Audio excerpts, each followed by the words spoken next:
ایک انسان اتنی محنت کرتا ہے، اس کی اتنی وراثت ہوتی ہے جس میں سے اس کو جسٹ 1/3 1/3 کی اجازت ہے. اگر اس نے کوئی وصیت کی ہے کہ بھی میرے جانے کے بعد جو میرا 1/3 ہے وہ کسی مدرسے میں دے دینا، کہیں خیراتی کاموں میں کر دینا، تو ایک شخص کو اپنے پورے مال میں سے صرف 1/3 سے اجازت ہے، اس سے زیادہ اجازت نہیں ہے، کیونکہ اس کی باقی تقسیم اللہ کے حکم کے مطابق ہوگی. یہ جو اللہ تعالیٰ نے قانون وراثت دی ہے اس کے مطابق ہوگی. کلیئر ہو گیا آپ لوگوں کو؟ میری بات سمجھ آ گئی نا کہ ٹوٹل وراثت میں سے ایک شخص اپنے مال میں سے جسٹ 1/3 کو کر سکتا ہے، باقی کو وہ نہیں کر سکتا، کیونکہ ہمارے پاس آج قانون وراثت موجود ہے جو اللہ تعالیٰ نے جو آیات دی ہیں اس کے مطابق اس حساب سے ہو گئی تقسیم. اچھا، چوتھا اہم نقطہ کہ ورثہ. اب یہ ورثہ میں کون سے آتے ہیں؟ ورثہ میں دیکھیں ماں، باپ، بیٹا، بیٹی، شوہر، بیوی، یہ سب جو ہیں یہ پھر ورثہ کی تقسیم کے اندر آ جاتے ہیں. اب میں آ جاتی ہوں 11 کی طرف. ٹھیک ہے، یہ ضروری ہے اصل میں آپ لوگ یہ ذہن میں بٹھائیں اب، تاکہ ہم 11ویں جب آیت شروع کریں گے، 11ویں آیت میں جو حکم ہے وہ عینی اور اللاتی بہن بھائیوں کا ہے. سمجھ آ گئی کہ عینی اور اللاتی جس میں ماں باپ مشترک ہیں، جہاں باپ ایک ہے مائیں بے شک جدا ہیں، ان کا قانون سیم ہے.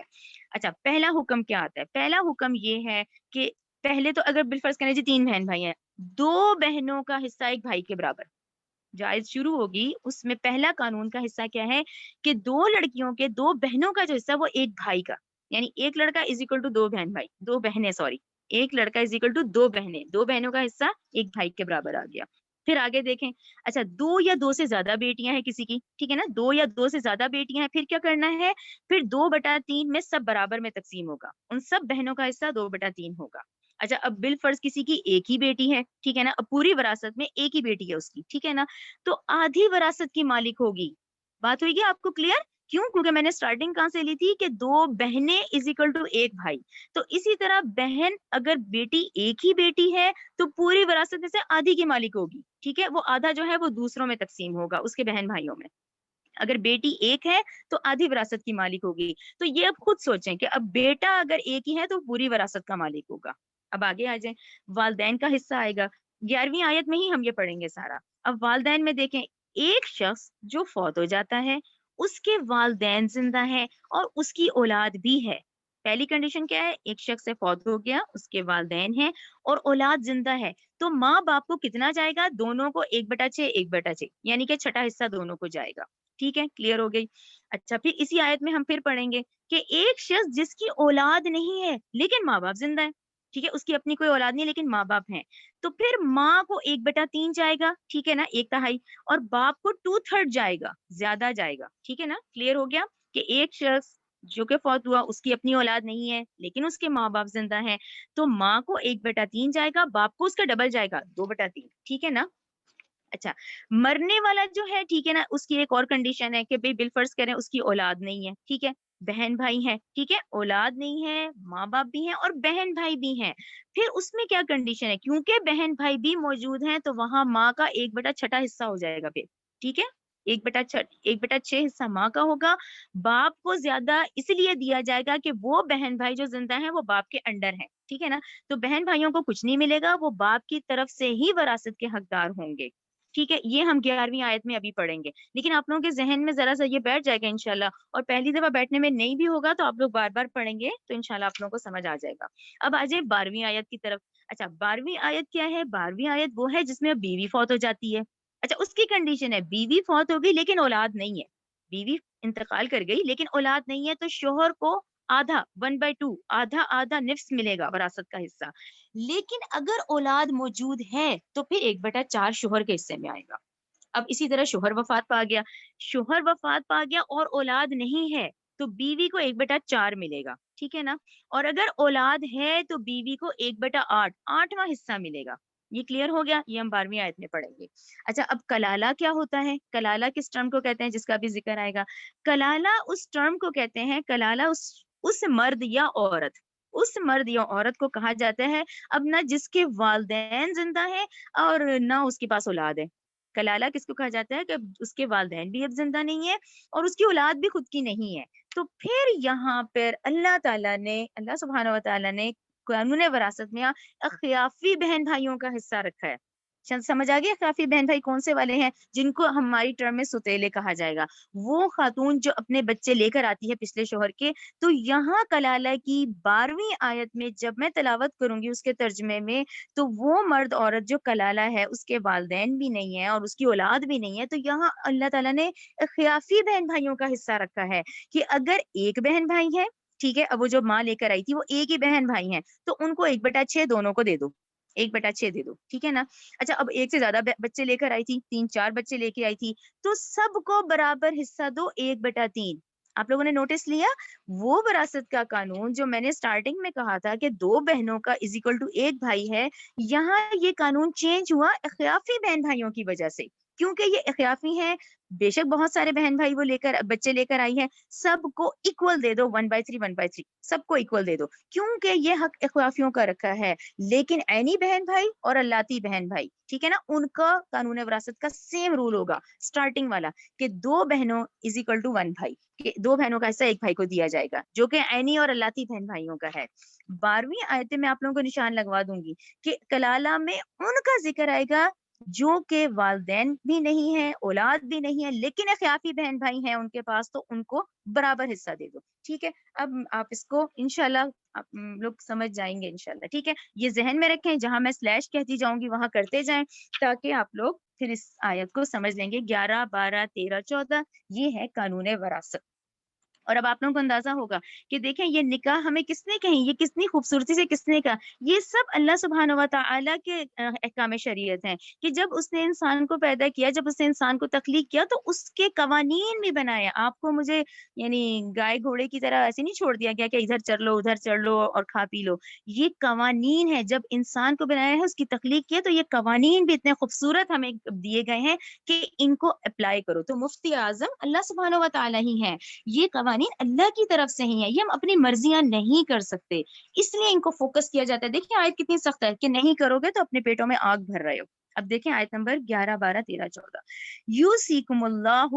آپ دیکھیں وصیت کرتا ہے تمہیں اللہ، فی اولادکم تمہاری اولاد کی بابت، للذکر مثل حظ الانثیین مرد کے لیے مثل برابر ہے 2 عورتوں کا حصہ.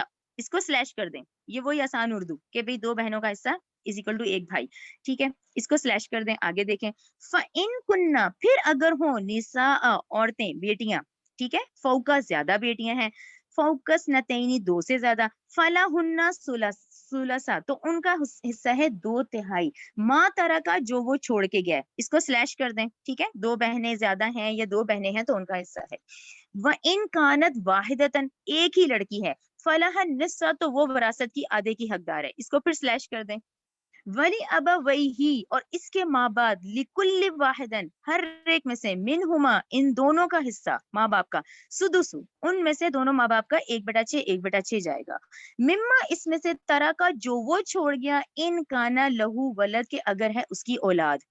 ٹھیک ہے نا، اس کو پھر سلیش کر دیں. اگلا قانون فَإِن پھر اگر فَإِن لَمْ يَكُنْ اور اگر نہ ہو لہو اس کی ولدن اولاد، وَوَرَثَهُ تو اس کے وارث ہوں گے، ابواہ اس کے ماں باپ، فلی امیہ یعنی اولاد کی صورت میں ماں کا حصہ ثلث 1/3 ہوگا. پھر اس کو سلیش کر دیں. فَإِن كَانَ اور اگر ہوں لہو اس کے اخواتن زیادہ بہن بھائی، فلی امیہ السدس تو ماں کا ہوگا 1/6 حصہ. اس کو پھر سلیش کر دیں. من بعد وصیت یوسی ٹھیک ہے، ان تمام میں پھر اللہ تعالیٰ نے کہا کہ اگر ہوں من بعد وصیتی وصیت کے بعد، یوسی اگر تو اس نے کوئی وصیت کی ہوئی ہے، ایک شخص جو اپنی پورے مال میں سے جسٹ 1/3 وصیت کر سکتا ہے، اگر تو اس نے کوئی وصیت کی ہے تو اس مال سے پہلے اس کے مال میں سے وصیت دو، بیہا اس کی، او دین یا پھر اس پہ کوئی قرض ہے تو اس کا قرض ادا کرو. ٹھیک ہے، اس کو پھر آپ سلیش کر دیں. آباؤکم تمہارے باپ، و ابناؤکم تمہارے بیٹے، لا تدرون نہیں تم جانتے، ایہم ان میں سے کون، اقرب زیادہ قریب ہے، لکم تمہارے لیے، نفعن نفع کے اعتبار سے. اب یہ ماں باپ کی وہ محبت کے بھی میں اس کو زیادہ دے دوں، اس کو دے دوں، اس کو کر دوں، نہیں، جو وصیت کے احکامات ہیں اس کے مطابق ہی وصیت کی جائے گی. ٹھیک ہے، رائٹ ہو گیا. اس کو پھر سلیش کر دیں. ٹھیک ہے نا، یہ تمہارے باپ تمہارے بیٹے نہیں جانتے کہ تم میں سے کون قریب ہے نفع کے اعتبار سے، سلیش. پھر آگے فریدتن یہ مقرر کردہ حصے ہیں، ان کو کہیں گے مقرر کردہ حصے ہیں من اللہ اللہ کی طرف سے.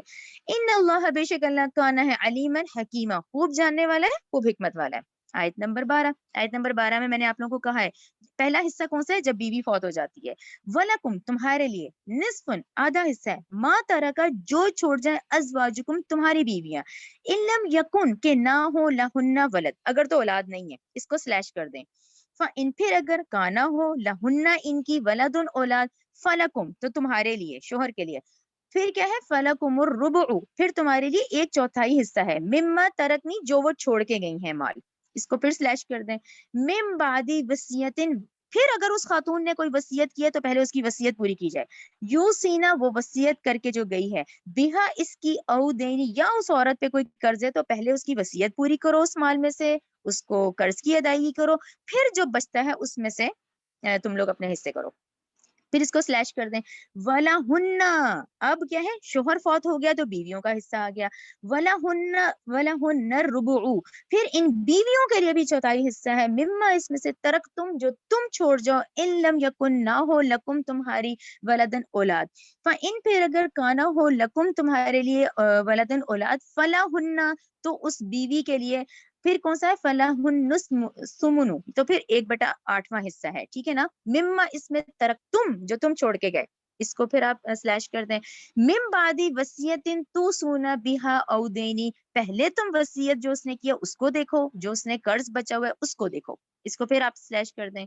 اب ہم کلالہ کی طرف آ رہے ہیں. وَإِنْ اور اگر کانا ہو رجلن او یورس سوری رجل نہیں یورسا وہ مرد جو وراثت دی جا رہی ہو اس کی کلالہ. اب وہ کلالہ ہو گیا. کلالہ یاد آ گیا نا. نہ اس کے والدین زندہ نہ اس کی اولاد ہے. اب امراتن اسی طرح کوئی عورت بھی ہو سکتی ہے یعنی مرد بھی کلالہ ہو سکتا ہے وہ عورت بھی ہو سکتی ہے. ولہ اس کا اخن پھر اس کا کوئی بہن بھائی ہو سکتے ہیں ان کے ان کے آدمی کے یا عورت کے کوئی بہن بھائی. کون سے بہن بھائی لکھے اخیافی بہن بھائی. ٹھیک ہے نا. او یا اختن کوئی اس کی بہن بھائی ہو سکتے ہیں. فلی کلی واحدتن تو ہر ایک کو یعنی ایک بہن ایک بھائی ہے تو دونوں بہن بھائیوں کو سدس 1/6 دے دو. ایک بہن بھائی ہے خیافی تو دونوں کو 1/6 1/6 دے دو. پھر اس کو سلیش کر دیں. فَإِن پھر اگر کانو وہ ہوں اکثر اب بہت سارے بہن بھائی ہیں من ذالکا اس میں سے فہم تو وہ شرکاء شریک ہوں گے فی الثلث برابر.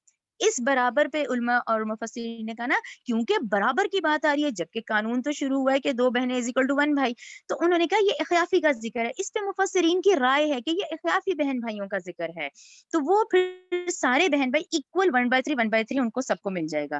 مم بعدی وصیت یوسا بہا او دینی کہ پہلے ان کی وصیت اور قرض کو پہلے دیکھو.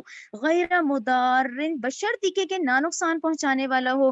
وصیت یہ وصیت ہے من اللہ اللہ کی طرف سے. آپ دیکھیں 11ویں آیت کی سٹارٹنگ کیا تھی کہ اللہ تمہیں وصیت کرتا ہے. اب کیا ہے یہ وصیت ہے اللہ کی طرف سے. واللہ اور اللہ علیم خوب جاننے والا حلیم خوب بردبار ہے. اچھا یہاں پہ میں آپ لوگوں کی بات بتاؤں آپ لوگوں کے ہو سکتا ہے ذہن میں آ رہا ہو کہ بھئی یہ تو اخیافی کا ذکر ہے. ایسے کلالہ بہن بھائی بھی ہو سکتے ہیں کہ ایسے کلالہ مرد عورت ہو سکتے ہیں کہ ان کے اپنے بہن بھائی بھی ہوں. اب یہ اللہ تعالیٰ کی حکمت ہے کہ ان کا ذکر 176 آیت میں آئے گا. ٹھیک ہے. کلالہ کے وہ جو اپنے بہن بھائی ہیں ان کا ذکر اللہ تعالیٰ نے اس ترتیب میں 176 یعنی سورہ نساء 176 اینڈ ہوگی تو ہم وہیں ڈسکس کریں گے. ابھی آپ اس پہ اتنا ہی رکھیں جتنا ہم نے پڑھا ہے اور یہ اخیافی بہن بھائیوں کا ذکر ہے. کلیئر ہو گیا. چلیں اب آتے ہیں آیت نمبر یہی 13 اور 14. تلک حدود اللہ یہ اللہ کی حدود یہ حدیں ہیں یعنی دیکھیں یہ حدیں ہیں. ہم اپنی مرضیاں نہیں کر سکتے کہ میری اس سے زیادہ محبت ہے اس کو دے دوں اس کو زیادہ ہے اس کو دے دوں. یہ ایک قانون ہے جس کو فالو کرنا ہے. یہ حدود اللہ ہیں. وَمَن يُطِعِ اللَّهَ اور جو بھی اطاعت کرے اللہ کی وَرَسُولَهُ اس کے رسول کی يُدْخِلْهُ تو وہ داخل کرے گا اللہ اسے جنات ایسے باغوں میں تجری چلتی ہیں من تحتیا اس کے نیچے انہار نہریں خالدینہ وہ ہمیشہ رہیں گے فیہا اس میں وَذَلِكَ الْفَوْزُ الْعَظِيمُ یہ بہت بڑی کامیابی ہے. وَمَن يَعْصِ اللَّهَ جو کوئی نافرمانی کرے گا وَرَسُولَهُ اس کے رسول کی وَيَتَعَدَّ اور تجاوز کرے گا حدودہ اس کی حدود سے يُدْخِلْهُ وہ داخل کرے گا اس کو نارن ایسی آگ میں خالدن جو ہمیشہ رہے گی فیہا اس میں وَلَهُ عذاب مہین تو اس کے لیے عذاب ہے رسوا کن. اس سے ریلیٹڈ آپ لوگوں کے ذہن میں کوئی بھی کوسچن ہو تو یہ عالم اور مفتی سے ہی آپ لوگ کانٹیکٹ کریں گے. مجھے امید ہے انشاءاللہ آپ لوگوں کو احسان اس میں سمجھ آ گیا ہوگا. اور اس میں حق کیا دیا گیا ہے کہ ایک شخص اپنے سارے مال میں سے 1/3 کی زیادہ کر ہی نہیں سکتا. ایک 1/3 وہ کر سکتا ہے. اور آج کی آیات پڑھ کے جو ہم نے وراثت کی آیات بقرہ میں پڑھی تھی وہ منسوخ ہو گئی. یہ قانون وراثت آ گیا. ٹھیک ہے. اچھا اب آگے آ جائیں. اب کیونکہ ہم آپ لوگوں کو میں نے ڈسکس کیا تھا کہ ہم اس میں سیکس ڈسپلن پڑھیں گے، تو اس میں اگلی جو آیات ہیں وہ سیکس ڈسپلن پر ہیں. اور یہ جو اب میں اگلی دیکھتی ہوں 15 آیت دیکھیں. واللاتی، اور وہ عورتیں یاتینا جو ارتکاب کرتی ہیں فاحشتن بے حیائی کا. اب یہ بات دیکھیں ذہن میں رکھیں. مکہ کے 13 سال میں تو کفار کا ہی بہت غلبہ تھے. وہ مکہ کے 13 سال کہاں تھے، وہ کس طرح کے تھے، اس میں تو اتنا ظلم تھا، اتنی مخالفت تھی کہ یہ والے قوانین کیسے فالو کیے جاتے. اب یہ مدنی دور ہے، یہاں ایک ریاست ہے، یہاں تم اسلامی قوانین کرو، ان کو رائج کرو. تو اب یہ دیکھیں مدنی دور میں آپ کو یہ احکام شریعت ملتے ہیں. سمجھ آ گئی نا. اب وہی والی بات، یہ جو سیکس ہے، اب یہ اس طرح کا جذبہ، اس کو ڈسپلن ہے یہ، لیکن اس کا سیکس ڈسپلن کو اب یہ آیات آپ پڑھتے جائیں گے تو آپ کو سمجھ آئے گا کہ اس کو کنٹرول کرو. اب واللاتی وہ عورتیں یاتینا ارتکاب کریں فاحشۃ بے حیائی کا، بدکاری کا، زنا کا. اس میں اس کا یہ مطلب آئے گا. ٹھیک ہے. من نسائکم تمہاری عورتوں میں سے کیا ہے، فاستشہدوا تو تم گواہ ٹھہراؤ علیہن ان پر اربعۃ 4 مرد منکم تم میں سے ہوں. سمجھ آ گئی. یعنی کہ اب بالفرض کریں کسی سے کوئی گناہ ہو گیا ہے، زنا کا کوئی بدکاری ہو گئی ہے، اس کے لیے تم منہ سے تب تک نہیں یہ بات نکالو گے جب تک کہ تمہارے پاس 4 گواہ ہیں. یہ بات سمجھ آ گئی. یعنی ہم اس چیز کو آپ سوچیں کیسے لیتے ہیں. ہم تو کوئی ویسے ہی نارمل کوئی آدمی عورت بات کرے تو ہم لوگ تو سٹوریاں بنا لیتے ہیں اس پہ. آپ یہ دیکھیں کتنا سخت قانون ہے کہ اللہ تعالیٰ نے کہا کوئی اگر ہو جاتی ہے بالفرض کسی سے ہو گئی ہے تو پہلے 4 گواہ لاؤ، وہ 4 گواہی دیں کہ انہوں نے دیکھا ہے یہ کرتے ہوئے. کلیئر ہو گیا آپ لوگوں کو. پھر اگر شہدو وہ گواہی دیں فامسکہن تو ان عورتوں کو بند کرو فی البیوتی ان کے گھروں میں، حتی یہاں تک کہ یتوفاہن کے ختم کر دے ان کو موت. ٹھیک ہے نا. ان کو موت ختم کر دے. انہوں نے یہ گناہ کیا ہے، ان کو گھروں میں بند کر دو اور یہاں تک کہ ان کو موت آ جائے. او یا پھر یجعل وہ بنا دے، سوری وہ نہیں ہے، یجعل بنا دے اللہ لہن ان عورتوں کے لیے سبیلن کوئی رستہ. ٹھیک ہے نا. کلیئر ہو گیا نا آپ لوگوں کو یہ والی بات. اچھا اب یہ جو بات ہے اب وہی ذہن میں رکھیں، وہ جو منسوخ کا قانون ہے جو ہم پڑھ رہے ہیں، آپ لوگ لازماً اس میں لکھیں سورہ نور آیت 2، سورہ نور آیت نمبر 2 لکھیں، کیونکہ ابھی یہ ابتدائی حکم ہے. اب دیکھیں کتنی خوبصورتی سے، دیکھیں ہم انسان ہے نا، ہم آن آف بٹن تو نہیں ہوگا کہ ایک دم صحیح ہو جاؤ ایک دم غلط ہو جاؤ. بڑے گریجولی احکامات آئے ہیں، تو ہمیں یہ پیشنس سے کام کرنا ہوتا ہے کہ ہر کام گریجولی ہوتا ہے. پہلے ابتدائی احکامات آتے ہیں پھر ڈیٹیل آتا ہے. ابتدائی حکم کیا آیا کہ بھی اگر کوئی عورتیں ایسا گناہ کر لیتی ہیں، زنا کر لیتی ہیں، تو ان کو گھروں میں بند کر دو یا اللہ کو یہ رستہ نکالے گا. تو یہ رستہ نکلا کہاں نکلا؟ سورہ نور آیت 2 میں. اب میں نے جو آپ لوگوں کو سٹارٹنگ میں نہیں کہا کہ آپ لوگ لکھیں سورہ نساء ہم 4 ہجری میں ہیں، یہ زمانی ترتیب آپ لوگ، بلکہ میں تو کہوں گی قرآن لکھیں. زمانی ترتیب کے اعتبار سے سورہ نساء 4 ہجری، سورہ احزاب 5 ہجری، سورہ نور 6 ہجری. یعنی سورہ نساء 4 ہجری میں یہ آیات آتی ہیں کہ بھئی ان عورت گھر رکھو، ان کو بند رکھو حتیٰ کہ ان کو موت آ جائے یا اللہ کوئی راہ نکال دے. 2 سال بعد 6 ہجری میں پھر اس کا قانون آ گیا. یعنی اس کا قانون آ گیا. وہ قانون کیا آیا کہ پھر ان کو 100 کوڑے مارو. ٹھیک ہے نا. یہ قانون ہم سورہ نور میں پڑھیں گے. اب اگلی آیت دیکھیں آیت نمبر 16. واللذانی اور وہ 2 مرد جو آپس میں کریں، یاتیانیہا یہی بے حیائی کا کام، منکم تو انہیں سزا دو، فَأَذَاهُمَا ان کو دو سزا، فَإِن پھر اگر تابا وہ توبہ کر لیں، وہ اصلاح وہ دونوں اصلاح کر لیں، فَأَعْرِضُوا تو تم درگزر کرو، عنہما ان دونوں کے معاملے، ان اللہ بے شک اللہ کانا ہے تواب الرحیم بہت توبہ قبول کرنے والا. یہاں دیکھیں مفسرین کی 2 رائے ہیں، یہ 2 ذہن میں رکھیں.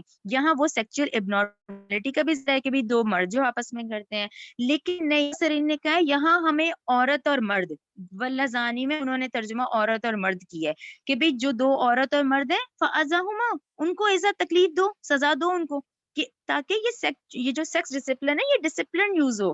تو فَأَذَاهُمَا ان کو ایزا دو، ان کو سزا دو اس بات کی. ٹھیک ہے نا. تو دونوں رائے ذہن میں رکھیں، آپ کو یہ تفصیل میں دونوں ملیں گے، یا تو 2 مرد یا انہوں نے کہا نہیں یہ عورت مرد کا معاملہ ہے تو ان کے بارے میں بھی ہے. دونوں معاملات میں کہ اگر تم لوگ کر لیتے ہو غلطی تو توبہ کرو، اصلاح کرو اور درگزر کرو، اور اللہ توبہ قبول کرنے والا ہے تمہاری اور رحم کرنے والا ہے.